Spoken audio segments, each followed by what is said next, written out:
compañeros del curso de Pensamiento Filosófico Latinoamericano de la Universidad Nacional Abierta y a Distancia.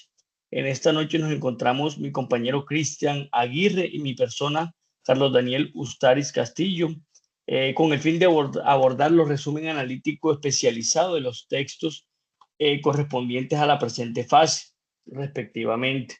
El texto del compañero Cristian se llama Transculturación y Narrativa en América Latina, un texto que tiene un título muy interesante.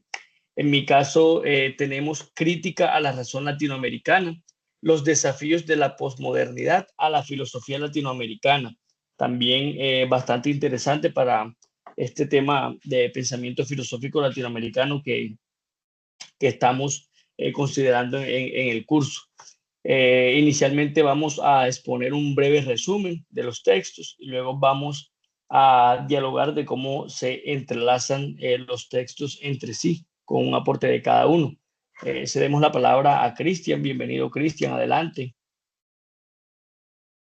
Bueno, la idea que me gustaría destacar a modo de resumen del texto, que es la idea del fenómeno de los intercambios culturales, de los procesos culturales, es la transculturación, ¿no? Pero la transculturación entendida más allá de lo que, digamos, un acogimiento de lo externo y un mero olvido de lo propio, sino entendida como la fuerza de una cultura misma para elegir y crearse a sí misma, que es, en resumidas cuentas, lo que propone, digamos, Ángel Rama, el autor de este texto, Transculturación Narrativa en América Latina.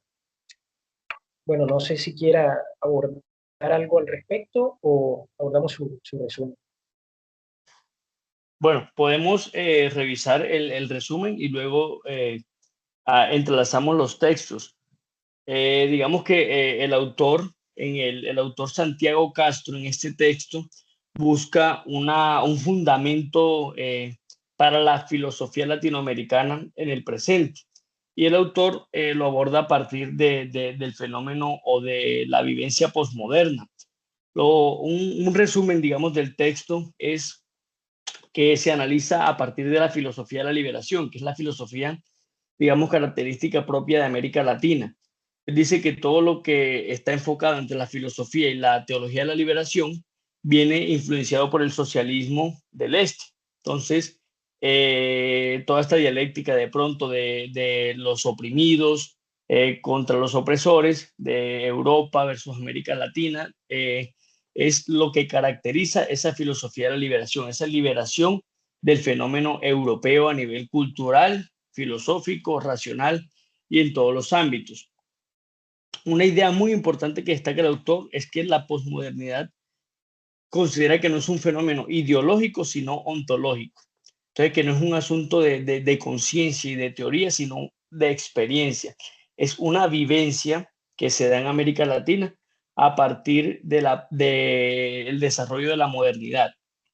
Entonces, digamos que lo que él enfoca es que esta filosofía de la liberación y esta teología de la liberación lo que son unos alicientes para las personas de alcanzar un sueño revolucionario y liberador, el cual nunca llegó y el cual nuestros países en la actualidad no lograron. Entonces, genera un desencantamiento del mundo. Y es ahí donde él entrelaza ese desencantamiento del mundo y de la política con el fenómeno posmoderno, que es como un desdén o un desaprecio por todo lo que tiene que ver con una teoría política o con sueños revolucionarios o con una mejora de las condiciones materiales. Entonces, básicamente, ese es un resumen muy breve, porque el texto es más extenso, evidentemente, de lo que el autor trata. Y él, a partir de la condición postmoderna, permite o demuestra que se puede surgir un pensamiento crítico latinoamericano a partir de la condición postmoderna y de esa vivencia que tenemos. Para lo cual inicia derribando los mitos, que él considera unos mitos propios de aquellos que critican precisamente la posmodernidad, como son el fin de la historia, la muerte del sujeto y el fin de las utopías. No sé si Cristian desea aportar algo a lo que yo acabo de decir y luego yo le hago un complemento a lo que él mencionaba. Bueno, me gustaría destacar sobre todo, ¿no? Esa recepción que se hace aquí del marxismo, que es paradójica, al menos en relación a mi texto, porque el autor, Ángel Rama, señala que si bien el marxismo no fue dominante en, entre la Primera y Segunda Guerra Mundial en ese periodo, ¿no? Eh, digamos que fue acogido por las universidades aquí en América Latina. Y este autor señala esto porque, digamos, para enfatizar ese, más que recibimiento pasivo, digamos, activo, ¿no? De de una cultura, porque como vemos, no, el marxismo no fue impuesto en América Latina. Cristian, me parece muy interesante lo que mencionas, ya que también el autor, Santiago, lo que menciona es que el tema posmoderno no se presenta aquí en contraposición a lo que menciona de pronto tu autor, no, respecto al tema del marxismo que se recibe mucho a través de la literatura, de las universidades. Él, como yo mencionaba, destaca que el fenómeno posmoderno viene siendo una vivencia, una condición ontológica, más que se dio a través de la vivencia y de la experiencia y de las mismas consecuencias del desarrollo de la modernidad en América Latina, más que de pronto a través de la ilustración, a través de los libros. Entonces, esa es como una parte importante. Y lo que destaca también es que la posmodernidad, como bien derriba todo lo que hemos hablado la verdad y la racionalidad.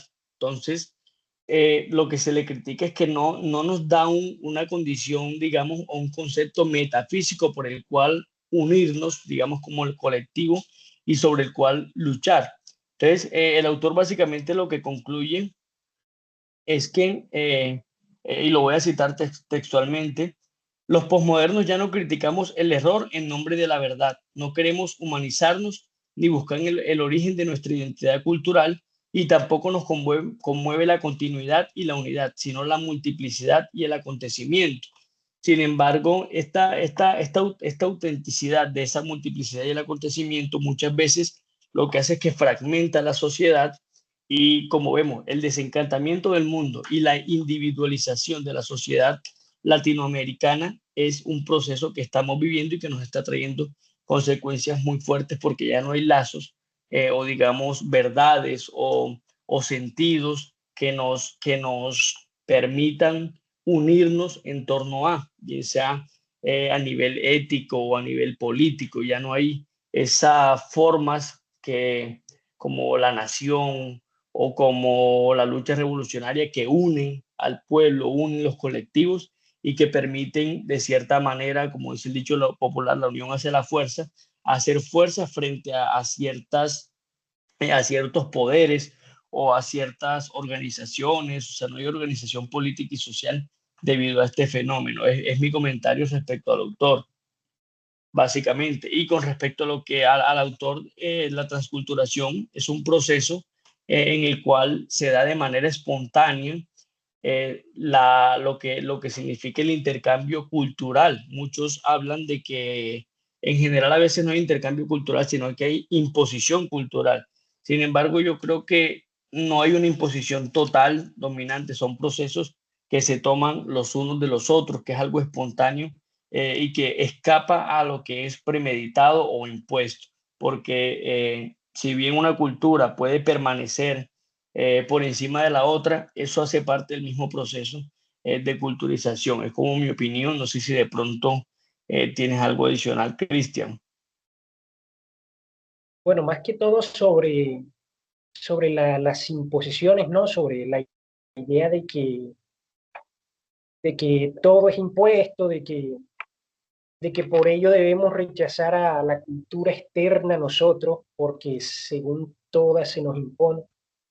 Y bueno, al respecto a mí me parece importante pronto señalar un poco el indigenismo, ¿no? Esa noción que curiosamente se le atribuye mucho al marxismo, ¿no? Estas dialécticas de opresores, oprimidos, que crean a mi juicio divisiones de pronto que me parece no ven la complejidad de la realidad, sino que se limitan, sí, a oposiciones, a un Sí, entendimiento. a buscar de pronto un culpable y un oprimido y creo que dislocan, fragmentan, dividen y no de pronto lo que digo, no permiten como tal una organización política verdadera. ¿Sí? Yo estoy muy de acuerdo con lo que tú dices y eso es básicamente lo que la herencia de la filosofía de la liberación. Yo no estoy en contra de ello, pero sí siempre me gusta pensar otros modos y no